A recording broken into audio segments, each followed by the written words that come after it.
talked about it before the game. I mean, he puts thought into it, what's going on the mound, and he was very uncomfortable, he said, in the first inning, and kind of just settled down after that and went back to work and competed, as he always does, and started to make pitches.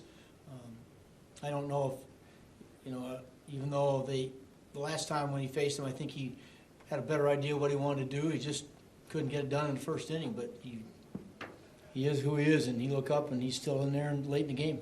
When he self-corrects like that, is it simply you notice the location is back, or is it something different? Are the pitches moving any differently? Well, I noticed location. Dan's more of the mechanics guy, and I think he went to the mound early just to, hey, look, you're starting to speed your delivery up or whatever he's got to tell him, and certainly helped. But Jake, as I said, when he's out there, man, it's all business, and he doesn't want to make any mistakes, and so he settled down and pitched a good game.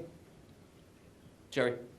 Terry, is that second inning? You had a long first inning. You guys score 3 in the bottom of the first, and he needs 10 pitches in a perfect second. Is that kind of an indication of how he's matured and developed, that he just comes up with that shutdown inning when you guys need it and he needs it? Yeah, we really needed it. After the first inning, to come back out and shut him down so fast and get us back in the dugout always keeps the offense going. And I thought that had something to do with us scoring some runs in the second inning again. But I thought after the second inning he got up twice in that inning, and I think he was it's not the best scenario for a pitcher. But this guy is, I'm telling you, we knew when he first got here, he's going to be a good pitcher for a long time.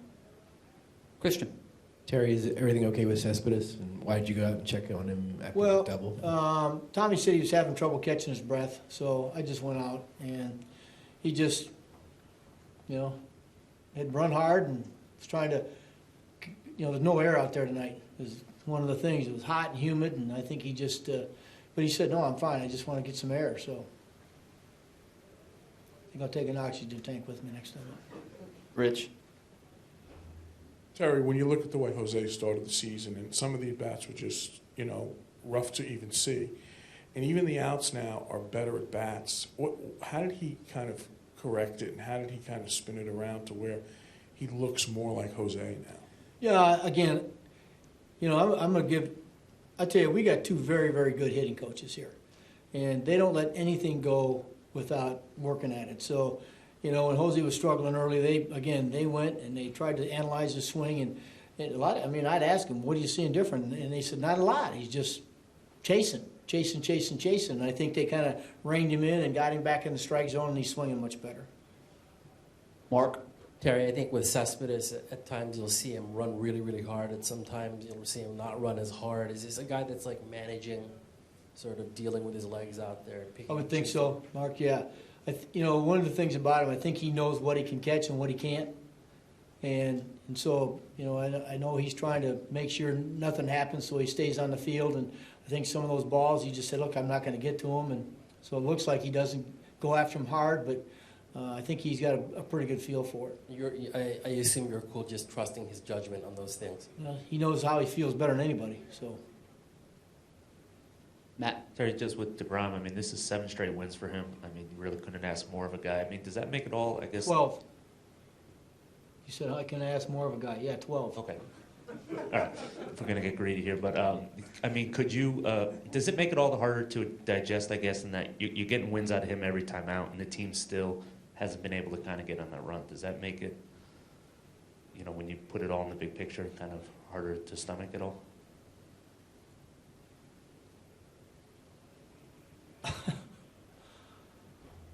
I'm not sure how to answer that question, Matt. I can stomach anything. I think you have to be able to do this job here. And, he goes out, and those other guys are going out, and they're trying to compete. You wish you had, do you wish they did better sometimes? Yeah. But, I have no problem. The other day, I think Zach, we're asking a lot of Zach. He went out there and pitched very good, and all of a sudden lost focus a little bit. But it's all part of the process here, and it's not going to be perfect every night. And so, you hate to admit it, but there's still a lot of growing and a lot of learning to do with some of these young guys on this team. So, instead of throwing your hands up and you just say, hey, look, we got to keep working and we got to keep going at it. And you know what, we don't know when the streak's going to hit, when we're going to get going. Maybe it's not. Maybe it starts tonight. Maybe we got some big hits and we got a well-pitched game, and maybe we break out tomorrow. In the next 5 days, we pitch very good. But it's a long season. Yeah, it's been a rough year. I'm not saying we've played some ugly games, but everybody in baseball does that. And what I'm trying to do is make sure that we don't get down, that we keep the spirits up. They compete. They come every day to the park wanting to play and play hard. And when they leave here, whatever happens, happens. But I guess I look at it a little different. I'll say, hey, look, we got to get better. That's kind of how I'm looking at it. Dan. With Cespedes, Terry, do you think the way he's playing is entirely due to the fact that he's had trouble with his legs, or is that just the way he plays? No, I think it has to do with the fact that he's concerned about his legs. He still has, even though the hamstring has improved, there's still that quad issue. So he's dealing with two things. And then the other day, he jammed his hip. And I'm not sure that's 100%. So I think he's aware that he's got to be careful at times. Times you see him, he's got to push it, and he does, and other times he doesn't. And I think he knows that he's just got to be careful in certain balls. Do you think that's going to last the whole season just because of the way the schedule is? I can't answer that. I really can't. Obviously, we have changed his regimen a little bit and how he goes about getting ready for games and trying to keep him hydrated. So I'm hoping that it lasts the rest of the season. And when he makes a play in left where he doesn't go all out for it, do you approach him afterwards, or do you, like you said, trust his judgment no matter what? Well, I see him make those plays in left center field that I think are going to be tough plays, and he makes them. And then a couple of those balls that drop in, I'm just looking at him and I'm saying, I bet he didn't think he took off for him. He said, I'm not going to get there. And so we saw what happens when he dives for balls out there.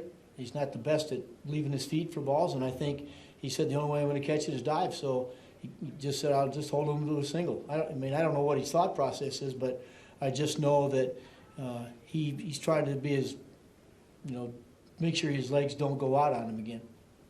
Last one. Ken. Terry, what do you think of Cespedes' new hair color, and what was your role in that decision? Whatever sparks him, Kenny. Whatever gets him going, I'm all in on it. He's starting to swing. He had hit the ball hard tonight. I hope he comes with a different color tomorrow. Whatever color he gets him going tomorrow. So, and if we get red hot, you'll see some more blue hair in that room too.